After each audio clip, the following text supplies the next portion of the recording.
You're watching HelloNation.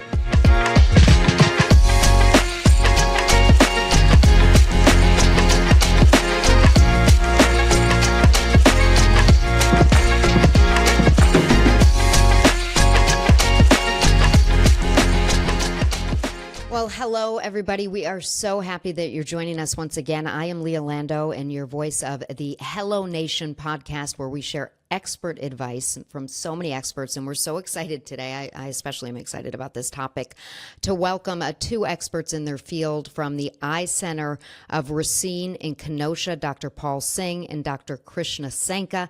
Thank you so much for joining us. Thanks for having us. Appreciate it. Yeah, can't wait to find out all the knowledge you have about eye care in just a few minutes. But because we are the voices of good news and we love to focus on good news and share good news, we want to hear any good news from each of you before we get into the topic. So you want to start, Dr. Sanka? Some very good news now is that summer's finally here, and the sun's coming out more. Can open up the pool, and the kids are having more fun, enjoying the outside, and my wife and I are having fun with them. So that's the best. How about you, Dr. Singh? Well, along with the whole summer theme, I'm in a band called Funkadesi, which mixes Indian funk and reggae. And we found out that we're going to be one of the headliners at the Taste of Chicago, July 9th, which is my birthday. So we'll be jamming from 6 o'clock to 6:45. If you're in Chicago, you want to hear a world beat band that mixes Indian funk, reggae, different styles of music from around the world, coming out to Chicago and Grand Park. So I'm excited about that. I love that you do that. You do something that you love. What do you do in the band? I'm a keyboard player, so I do a lot of writing and recording. I'm sort of a vocalist, but more producer. But in live, I play keyboards and jam out. I'm lucky. I'm probably the least talented musician of the band, but I somehow got in there a long time ago. So it's a lot of fun. It's a good escape from all the daily kind of medical stuff that we deal with every day. Yeah, exactly. It's good to have that outlet. I'm a singer as well, so it's just awesome to be able to there you go. do that on the side. Yeah. So let's dive right into this. Eye care. Oh my goodness. As I age, I notice that I can't see as well. I've got to wear readers, and let's start with the kind of problems you see most often and the kind of procedures you offer. I think one of the most common things we see on a daily basis are people coming in complaining about a progressive decrease in their vision over time. And it's because they have developed cataracts. So the natural lens in their eye has become cloudy with time, and they've noticed more and more that they're having a hard time performing a lot of their daily activities from a visual standpoint, whether it be driving, whether it's using a computer, whether it's watching TV, reading, seeing the dashboard of their car, and so on and so forth. And so it's gotten to the point where they're like, I really need to do something about this, and my glasses just aren't doing the job anymore. And a lot of times they're told that their glasses can't be improved. So, for us, that's an opportunity to educate them about their cataracts and what can be done about it, namely cataract surgery, which is a wonderful, amazing surgery that continually advances in terms of the benefits that it can offer and the options that we can offer to our patients to improve their quality of vision as much as possible and reduce and potentially even eliminate their need for glasses as much as possible. So it's a very gratifying part of what we do to be able to provide a procedure that can almost miraculously really improve vision pretty quickly. So that's I think our bread and butter. Yeah, no pun intended, but what does cataract surgery look like? Like, what is the recovery time? How are you put under, Yeah, nowadays, actually, a lot of us will do the surgery in the office. We have an office-based surgery suite. There's also facilities you can go to that are eye-specific facilities. But the surgery is a very efficient surgery. There's usually no stitches, no patches. You can go back to daily functions right away. Majority of the time, we use just some oral sedation, just some like a Valium type of thing. There's no IVs for a lot of our patients as well. So from an overall experience perspective, the patients it's not a painful procedure. They can go home right after the procedure's done. And the key is the earlier we take out a cataract, the quicker the surgery, quicker recovery, and less complications. And so we don't want to wait anymore until it's really, really, really bad, where a patient's really like, now I can't see, because by the time the cataract is very dense and hard, sort of be ripe, like we used to say, then we have to use more energy. We use laser or ultrasound to remove that cataract, which is the cloudy lens, as Dr. Sanka was saying. So if we're trying to remove that lens with ultrasound or energy, the less dense the cataract is, the less energy we have to use to remove it. So that's what we tell patients, like he was saying, as soon as you notice any issues with your vision, night vision, color, contrast, driving, reading, whatever it is, and if we see a cataract and we say, hey, that explains your symptoms, then we say, don't wait, because once you take out the cataract, you're done forever. Whether you're 20 years old or 80 years old, you never have to do the surgery again.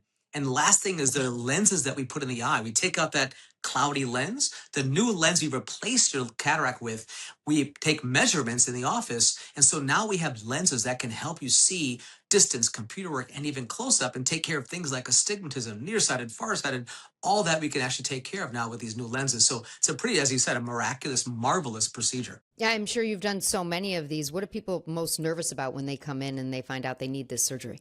Eye surgery, I think, to many people on a day-to-day basis seems a lot more exotic. I think the fear of the unknown, right? It's just, what is going to happen?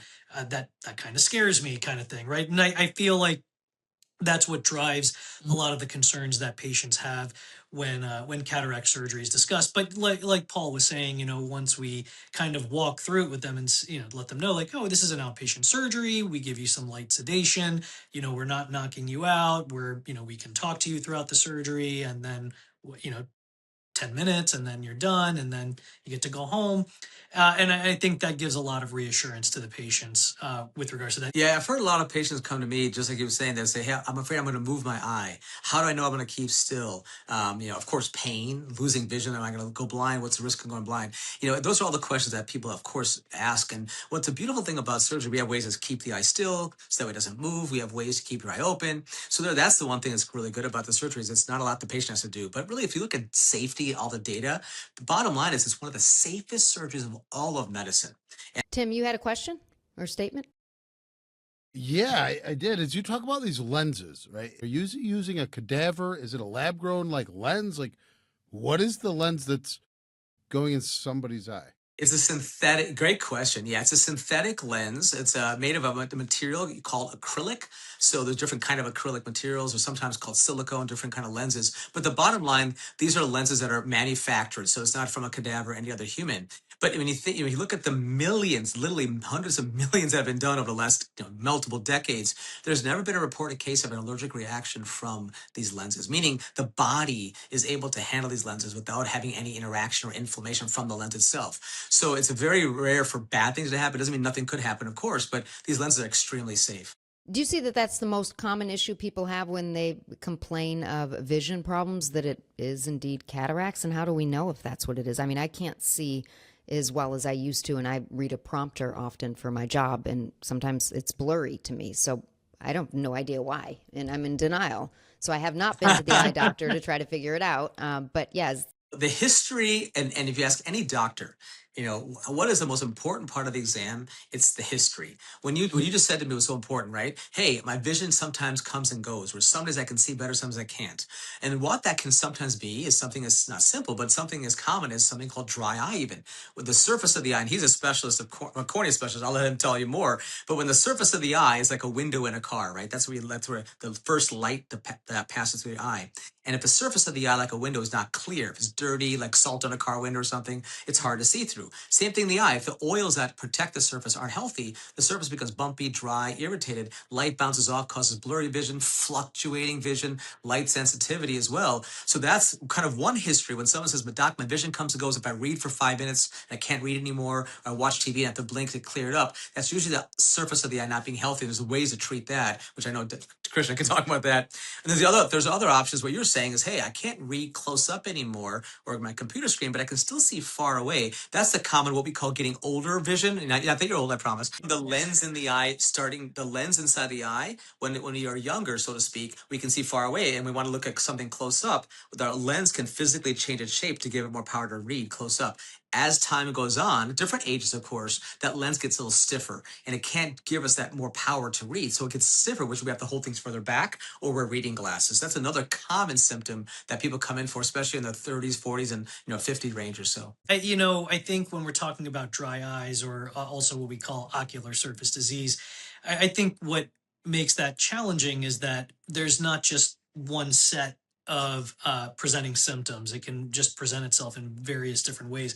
There are people who may have no symptoms other than like, oh yeah, my vision kind of fluctuates a little bit from time to time, or nothing at all. Like they just don't notice it. But when we do our eye exam, we can see evidence of it. And so it's nice we can take pictures and then we can show the patient and say, hey, look, I'm showing you a picture of your cornea, the clear dome on the surface of your eye. And we can show them like little punctate erosions on the surface of the cornea that represent the dryness and inflammation that's there. And and we talk to them about how from the standpoint of protecting the health of their eye and also protecting their quality and quantity of vision both, it's a good idea to get in front of this and start treating it right away with various therapies. And there's a variety of therapies that we can offer for dry eye disease slash ocular surface disease.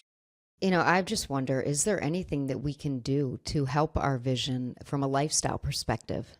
Yeah. One of the biggest things that we're seeing on dovetailing off of the whole dry eye world that we just talked about is there are glands in our eyelids. There are little glands by our eyelashes, actually, that secrete an oil.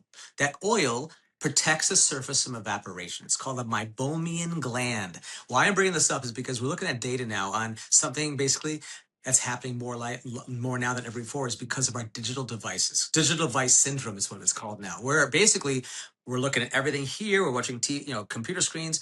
When you look at all the studies on how often you blink, right? We blink to protect our eyes. You blink because the eye evaporates. So the surface has to be lubricated again with every blink. So if you're blinking let's say normally every 3 or 4 seconds when you're talking, or 2 or 3 seconds when you're talking, but then when you read a book or look at a computer screen or an iPhone, you blink every 5 or 6 seconds, let's say half of that time, or even 8 seconds. What happens is the surface of the eye starts to get more dry, to his point, and then we start to see loss of those glands. And so one of the most important things, we can't reverse sometimes the loss of glands. So these young kids coming in, even 15, 16, 18-year-olds coming in, have shown to be having like 50 or 80% loss of their glands because they're focused on that screen. So what we do is not to say take away the screen usage, but do things like something called a 20-20-20 rule, like every 15, 20 minutes, look far away for 20 seconds, like 20 feet away. Just kind of relax and blink your eye. Use an artificial tear 5 minutes before you want to read a book or look at a computer screen for a while. So there's things you can do with a lifestyle that can change. And then the health of what we eat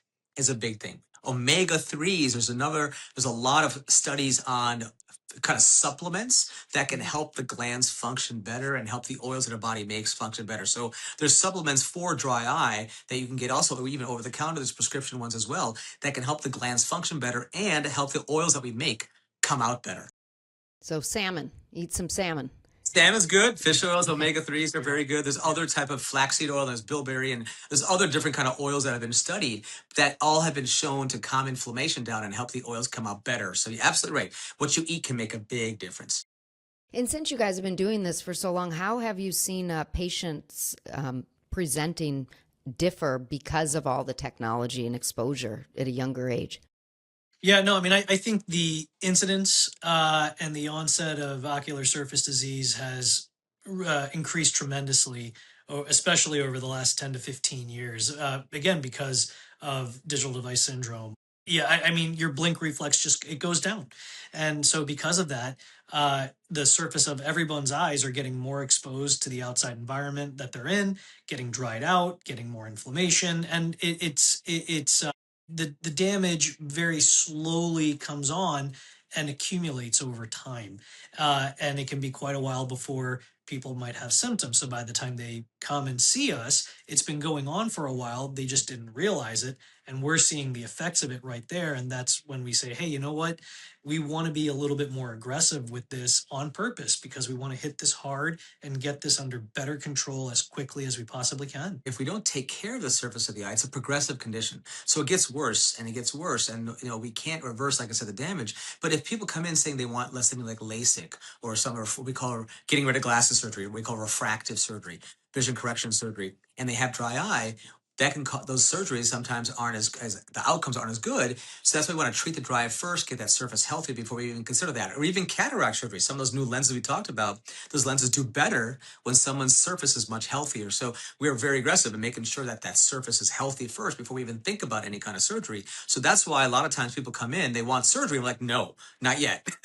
Let's get that surface healthier, because the long run, it's best for the patient to hold off and get that surface healthier. Wow, I love that. So you're not pushing surgery right Not at away. all. You Search is just great. I think it's wonderful for the right patient. You know, when you hear these negative kind of social media posts on LASIK and things like that, LASIK is an amazing, beautiful surgery. It's been shown to have stability. It's been shown to have longevity, and it's one of the safest, again, surgeries of all of medicine. But what you do is, if you have a patient, say, has a dry eye going into it, yes, it can sometimes, in some people, make the dry eye a little bit worse. So you hear those patients kind of talk about it. But a majority of patients who are done the right way, who get their surface treated first and kind of followed appropriately, they do great with LASIK. And there's other alternatives too, like something called Smile and other alternatives that we do as well.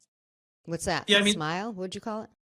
Yeah, you can talk about oh, that. yeah. Well, yeah. So Smile is a refractive laser correction surgery. So everyone's heard of LASIK. It's been around for quite a while. And what preceded LASIK was actually PRK, which I think many people are also aware of, but maybe not as much. And in both of those procedures, you're using a laser to reshape the cornea, the clear dome on your eye, to basically tattoo your prescription right onto the cornea so that you can get rid of your glasses and contact lenses. So Smile is the latest iteration of laser vision correction procedures that also does that. It does it slightly differently in the sense that it doesn't affect the very surface of the eye in the same way that LASIK and PRK can. So the healing time from Smile is very similar to LASIK. PRK heals a little bit slower because of how it's done. And the quality of vision is the same as LASIK and PRK.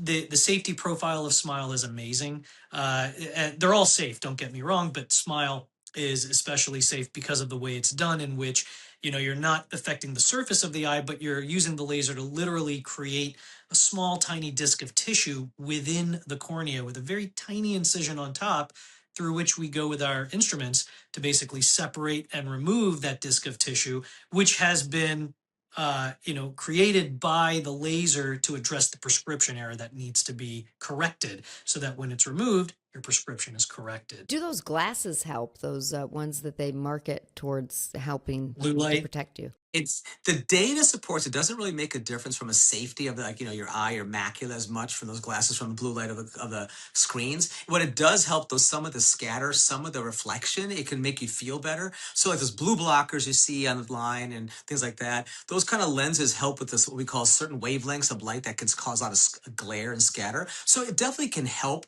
but from a health perspective, to protect your eye more, we don't have the data really that shows us that yet. For listeners who have been wearing contacts forever and perhaps they're thinking of eye surgery instead, any advice for them or anything they should think about while making that decision? Yeah, that's a great question. I mean, contact lens wear is wonderful in terms of giving really nice quality of vision, especially when you're younger. But contact lenses have to be fit properly. So you have to see an eye care provider that has experience measuring for contact lenses. It's not just getting the prescription right, but also ensuring that you're prescribing a contact lens that's made of the appropriate material for the eye, to ensure that there's enough oxygen circulation on and around the eye. Because if the contact lens is of a poor material, the cornea tissue that's covered by the contact lens may not get enough oxygen and nutrients to function properly. And that can lead to more issues with vision, dryness, irritation, and so on and so forth. So contact lens wear, if not done, ideally and optimally, can make dry eyes occur. It can make it worsen, and that can affect quality of vision. And, contact lenses can also temporarily microscopically change the shape of the eye a little bit, which can affect our measurements for surgeries that we would want to do on the eyes if they want it, like cataract surgery, LASIK, and so on and so forth. So for anyone looking to get out of their contact lenses and their glasses, I usually will advise them to stay out of their contact lenses for at least a prescribed amount of time and wear nothing but their glasses, so that when we take their measurements, we know that we're getting the actual accurate measurements based off of the natural shape of their eye. So because they're asking for a very precise and accurate outcome. And if you want a precise and accurate outcome, then the assumption is that you also want precise and accurate measurements to get that out. So that leads to my next question, which is, what are just normal signs of aging? And now I have to wear readers when I go to read a menu and, to read small print or to read up close. Is that normal for aging? And should I just write it off and keep wearing the readers? And when do we know that we should indeed go to the doctor? Well, I'm 54 almost in July, so trust me, I know what that's all about. Yeah. So Yeah. no matter if you're an eye doctor or not, it's going to happen to you. So luckily, I'm still able to get decent amount of range of vision. But yes, as you get older in life, just like gray hair, just like skin, everything changes in the body. So does the lens in the eyes. We mentioned earlier, the lens does not have the ability to kind of move and change its shape. So when we want to look at something close up, the lens is kind of stuck. It doesn't have it's stuck for distance. So when you want to read close up, you're like, wait, I can't read anymore. I have to hold things further back. And so that's why needing reading glasses is a normal part of the aging process. Even if someone, let's say, wear glasses for distance. Let's say they're nearsighted, like really strong prescription. I could say I can see close up here and wear glasses for distance. But now when I wear my glasses for distance, I lose all my near vision. Why that's happening? Because even those patients, the lens is getting stiffer. It can't adjust to the different distances anymore. So what we can do, there are drops now for patients. So patients in like my age, 50s, they actually can now there's drops. Multiple different companies make drops that bring the pupil size down. You have to go see your eye care provider to get these prescriptions, but these medications bring the pupil down to increase that range of vision. So there, it doesn't really affect usually the distance vision, but it can give you about another couple lines of reading. So instead of doing surgery right away, you say, hey, let me try these drops. At least they may last 4, 6, sometimes 8 hours, and they give me some time of not having to wear glasses to read. So you can talk to your eye care provider about that if that's happening to you or anybody out there as well. So there's multiple companies that make these different drops. There's also other procedures that we can do. We can actually take that lens out even before you have a cataract. Let's say you're someone who's in their 50s like my age and you're having a hard time reading, or you wear a prescription for glasses for distance. We say, hey, let's not do LASIK, because not that LASIK's bad, but let's take out that lens like we talked about, like cataract surgery, but take that lens out before it becomes a cataract, where it's really soft. We take that lens out very quickly and we put a new lens, these new lenses we talked about, that can help you see far and help you with computer work and near. And that lasts you forever. And you never need cataract surgery. So there are pharmaceutical ways and there are surgical ways that can help. And we're actually part of some studies for some new technology, some lasers that are going to hopefully come out in the next few years that can actually help improve that range of vision by helping your lens function better. We talked about the lens getting stiffer. Well, there's some new technology that we're part of, research now at least, that might come out hopefully in the next few years that can give you like a lunchtime laser, walk in, walk right out, and help give you that range of vision back again in your 50s, et cetera. So there's a lot of exciting Wow. technology coming in a few years. Pretty neat stuff. Yeah, that's amazing. Like I'm thinking, so if I put those drops in and go to a restaurant, I can finally maybe read the menu. Yep, you Right? got it. Yeah, Wow. absolutely. It's pretty cool stuff. Yeah, that is really cool. And if I were to get the surgery, or our listeners were to get the surgery, do they still need their readers? A lot of times they don't. Depending on what kind of lens, there's different kind of lenses, of course, but there's certain lenses that, yes, can give you not just far away vision, but computer work and even functional close. When functional, I mean, you get not here, like in two feet in front of you, but 18 inches away, you're sitting like in your lap, you're just kind of holding a book to get that kind of vision. Absolutely, without glasses, no doubt. Any myths or misconceptions that just drive you insane that you want to clarify? He initially was talking about how, you'll see these sites trying to really scare people about LASIK and other refractive surgery procedures. These laser vision correction procedures are some of the safest procedures performed in all of medicine, like cataract surgery. The complication rates are incredibly low. It's about customizing the care appropriately to each individual patient and screening appropriately. You have to make sure that their eyes are healthy enough to have an elective procedure done in the first place. And when you do that, uh, you'll you'll find that there are going to be some patients who despite how much they desire to have something done, it's not in their best interest to do so. And it's our responsibility to have that conversation with them and explain why.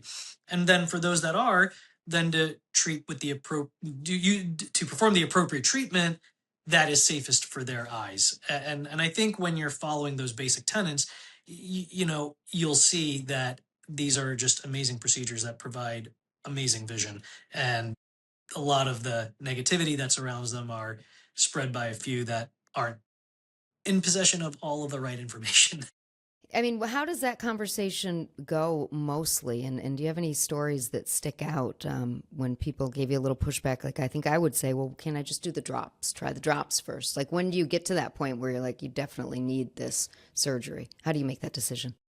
Well, in terms of, it depends on what the kind of pathology, the cause of their problems are, right? So, meaning if it's purely just like I don't want to wear glasses anymore, then I would say, yeah. I mean, I present the options. So, I think the most important thing that we can do is I'm a huge firm believer that our job as doctors is to educate is to educate patients. Our job is not to sell something. Our job is not to tell you what you have to do, but our job is to say, if you do this, this is what's going to happen to you. If you do this, this is what's going to happen to you, and you make the decision based upon enough information.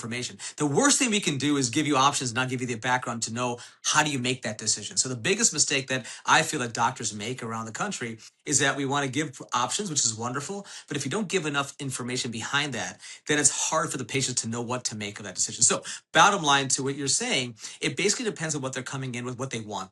Our job is to find out at first, what do you want out of this? What do you really want? Do you care about wearing glasses? Are you someone who just wants good vision? If you have to wear glasses, great, then not a problem. That's a different scenario than saying, Doc, I want to see great for distance and computer work and near and not wear glasses ever again. So the discussions and the options that Dr. Sanka was talking about, that what we could do for that patient is going to vary depending on what the patients and what they want. There's cost to some of these things. Be honest with you, right? Some things insurance will cover. Some things are out of pocket. They call them premium options, et cetera, where you have to pay out of pocket. So there's always that cost part of it that, our job not to say what is worth it for you or how much can you afford. That's not our job. Our job is to say, here's what I can give you. Here's how much it costs. Is that worth it for you or not? I'll tell you an example of a story, right?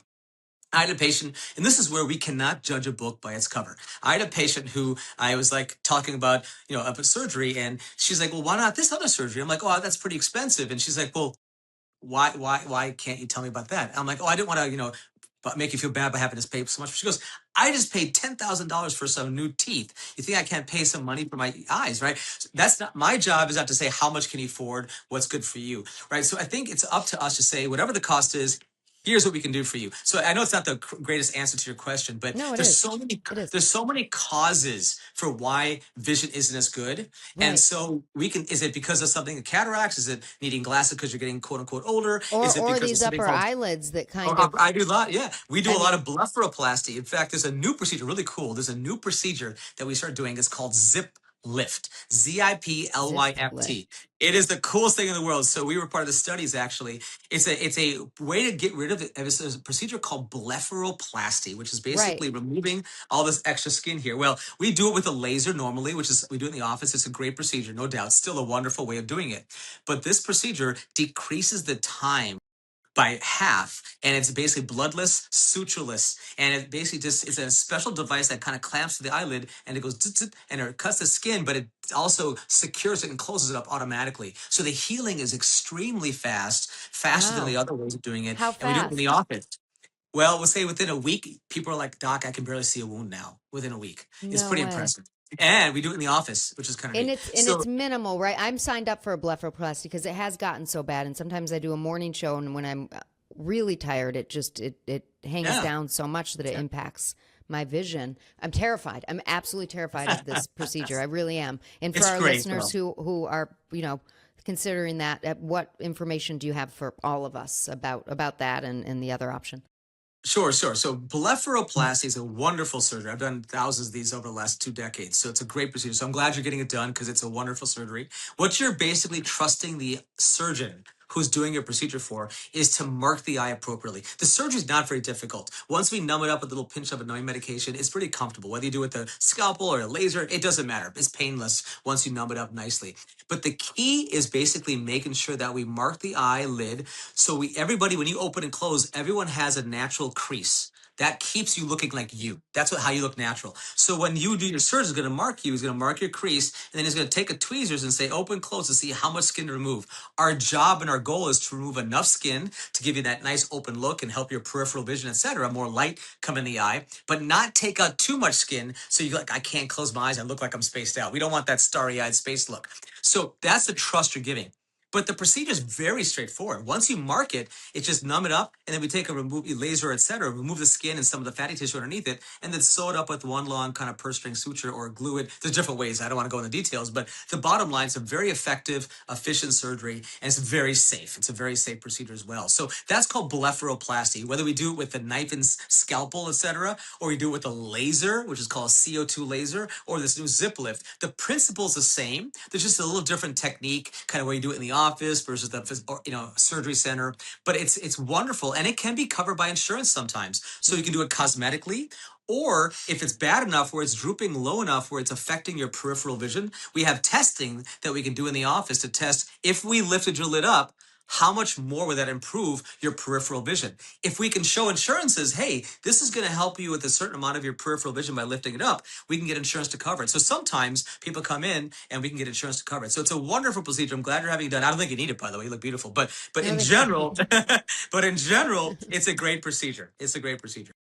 So the recovery time though for that could be 2 weeks, right? Yeah, it's a couple weeks. If you do it with a knife incision or a CO2 laser, usually you're going to have some stitches in there for around a couple weeks. So depending on how you do it, you can remove the stitches. Very simple, just kind of unravel it. Or there's glue that you can put on there that can last a couple weeks. But there's swelling. You're going to get some puffiness up here. And actually, a lot of times, the swelling will go down below to your bottom lid because gravity pulls all that swelling down below. And you say, hey, doc, you did surgery up here. Why am I all puffy and red down below here? That's just gravity pulling all the swelling down there. But ice packs are your friend, of course. You're going to have that if necessary. But usually within a couple of weeks, people are like, okay, I'm pretty happy by now. So that first couple of weeks, hang in there. It'll swell for the first few days and then get better. So don't worry if it looks swollen and irritated. It always gets better. It'll go away. Nothing to worry about.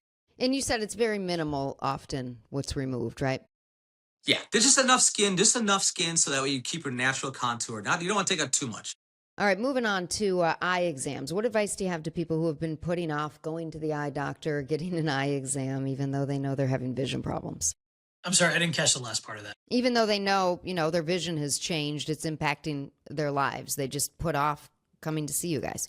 Yeah, no, I mean, we frequently see patients coming to see us for their very first visit because of vision issues. And I'll always ask them, like, so when was the last time you had an eye exam? And, more frequently than not, I'll hear, oh, you know what? It's been at least 2, 3, 5, 10 years. I'm like, well, we start having some of the same conversations that we've been having, saying, look, as time goes on and you get older, the eyes change as do many other parts of your body. And this is probably accounting for a lot of the reasons why you're having vision issues, and it's important to now at this point get a yearly eye exam.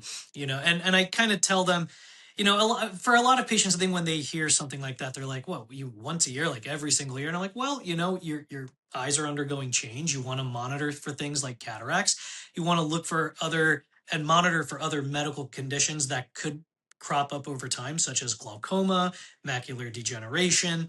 It's not something that a patient is going to know that they're coming down with, because a lot of times it's not going to give any obvious symptoms until it's pretty advanced, and you don't want to wait that long. So there's a lot of counseling and education going on with regards to that. And I think also part of the time we also spend educating the patient in the sense that, for lack of a better word, we're indoctrinated from a very young age by our parents and society that, oh yeah, you got to go see your general doctor every year, your pediatrician, let's say when you're a child, right? And then your internist, you should have an annual exam. By the way, you're supposed to brush your teeth every day and take a shower every day. It's, of course, you say that to anyone now, they're like, well, of course, like, why would you question that? That's stupid, right?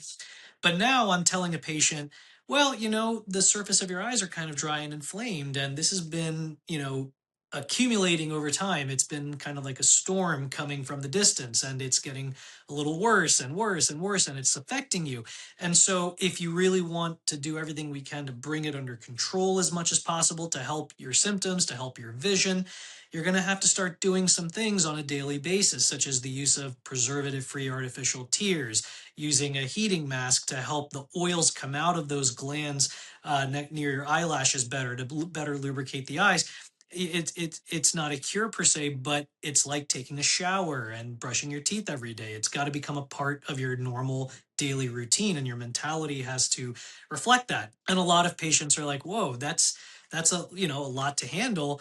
And that's where I tell them, like, well, you do brush your teeth every day, you do take a shower every day, and you don't give it a second thought. But the reason for that is because that's what you've been doing for 50 years, 60 years, however long you've been around. Now someone's telling you at the age of 50 or 60 or 70, hey, you got to start doing this. It's a lot harder to accept because you didn't have to do it before. Our Not part of your eyes, routine, right? no, it's not part of the routine. Our Right. eyes were better able to regulate and, keep things in tip top shape for so many years and for so long, but it's not able to do it as well anymore. So now we have to help ourselves and our eyes out to get there. I think that one of the things I've noticed, and when you don't have a lot of solutions to treat, it's hard to justify why you have to go to see someone, right? So if you say, "Oh yeah, I'll go to the eye doctor," what are they going to do for me? Nothing.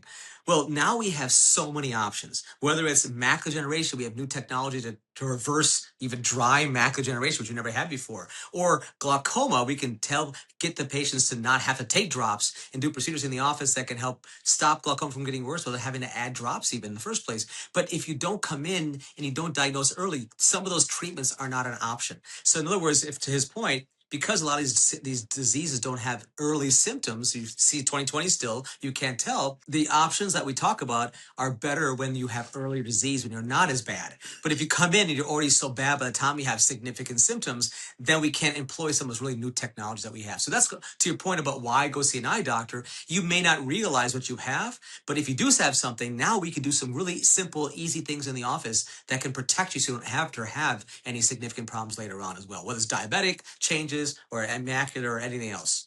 A lot of So times before it we- does go back to an ounce of prevention is worth a pound of cure. There you go. Right. Before we move on to our game, I just want to clarify glaucoma. Like, how does that impact quality of life exactly? What is it? Oh people boy, know? that's a great Yeah. question.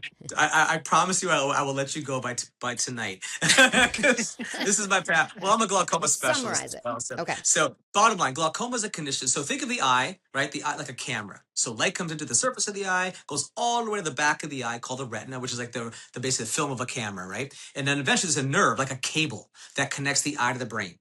That cable that connects the eye all the way to your brain, so your brain can interpret the signal. That cable is what becomes damaged when you have glaucoma. Now, there's a lot of different causes, but the main cause that we think of, that we know of now, is pressure being too high for the eye, right? The eye is like a water balloon. So the eye makes fluid to keep the shape of that balloon, but the eye has to keep making fluid inside the eye, not tearing, but inside the eye.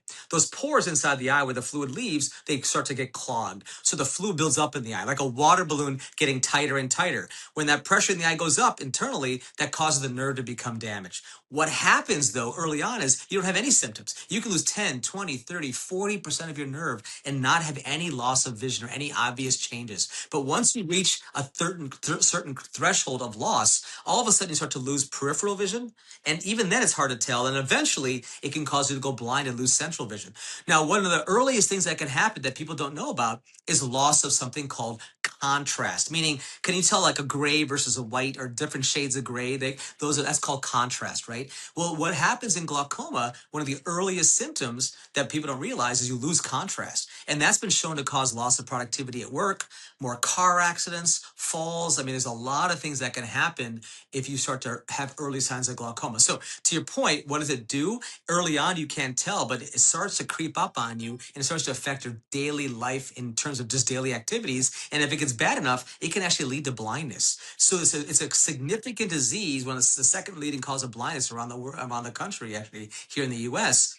So this is why it's something we can't ignore. But now, though, the one thing I'd love all your listeners to know is that so the good news part of the show is that there's a lot of options now. We have literally the last 2 decades, and when we were part of a lot of these studies, was a proliferation of technology now that allows us to do minimally invasive, simple things in the office that can allow us to decrease the need for drops, get the pressures to stay down, and maintain a high quality of life as early as possible. And that's the reason why we say, if you don't have an eye exam, get an eye exam, because there's so many people who've come to our office that just had a regular eye exam that we've diagnosed glaucoma. They had no idea, even if they had no family history. So that's why it's important to Dr. Sanka's point, yearly eye exam is such an important part of the daily routine, especially as we get into the older 40s and 50s and beyond.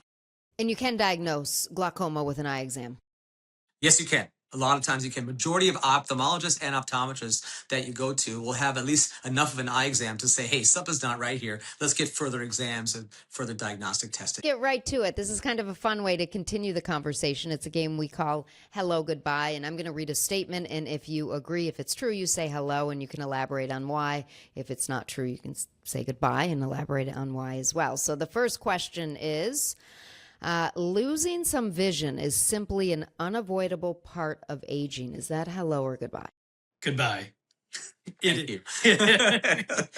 No, it's absolutely not a normal thing that should be happening to anybody. If someone is losing vision in any way, shape, or form, they need to go get an eye exam. They need to come and see us, and they need to let us know what's happening. It's our responsibility, of course, to get the details and the context, to get more clues as to what could be contributing to this, because a lot of times it could be that their cataracts are starting to come on board and get worse. It could be that they have the beginnings of glaucoma. It could be that they have the beginnings of macular degeneration. A lot of different potential reasons why someone could be experiencing any form of vision loss, but if they're having that experience, it is not normal. It needs to be investigated. Good to know. Thank you so much.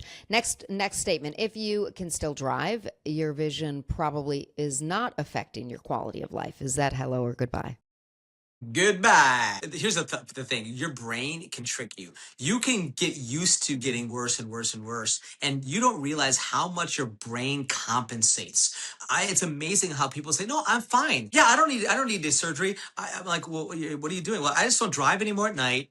I don't read. You're not doing like 80% of the things you want to do anymore, and that's how you've compensated. So the idea that you can still get by does not mean that you don't need something done or you're having good quality of vision. So definitely, to his point, don't ignore early symptoms. If you're making changes that you don't even realize to adjust for your vision, that's a sign that it's not good, that you should get yourself checked. Your cataract has come on very slowly and gradually over time.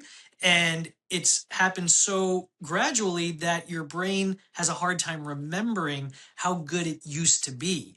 And our examination and the numbers that we're getting are proving that. And that's why you need to do something about this now. Well, you guys, thank you so much. We really appreciate all of your knowledge and great information. All good news here. Thank you for having Thank us. you very It's been much. fun, a lot of fun. Thank you both, or thank all three of you. Yeah. Any final words before we sign off here? First of all, I would just say, everyone, stay positive. Don't ignore your health, because you've got to take care of yourself before you can take care of your others. And don't be afraid to say, I got to take care of myself. Yeah. I love that. And like we were talking about before, there's so many new, exciting, and innovative forms of therapy available now for a whole host of eye conditions that were not available even a few years ago. And so if anyone is having any problems with their eyes, they shouldn't just accept it. They shouldn't feel like there's nothing they can do about it. The vast majority of the time, there's always something that we can do to help. And so that come and see us. We can help you. Love the message. Love the message of stay positive. So important. We appreciate it. And it's exactly what we preach here at HelloNation. And we thank you guys so much. And we will talk to you soon. Dr. Singh and Dr. Sanka, our eye experts. Great to hear from you and great to be with all of our listeners. So we invite you to share this podcast to help others. And of course, don't forget to go see your eye doctor. I'm your host, Leah Lando. And until next time, we'll see you soon. Thank you. Thank you.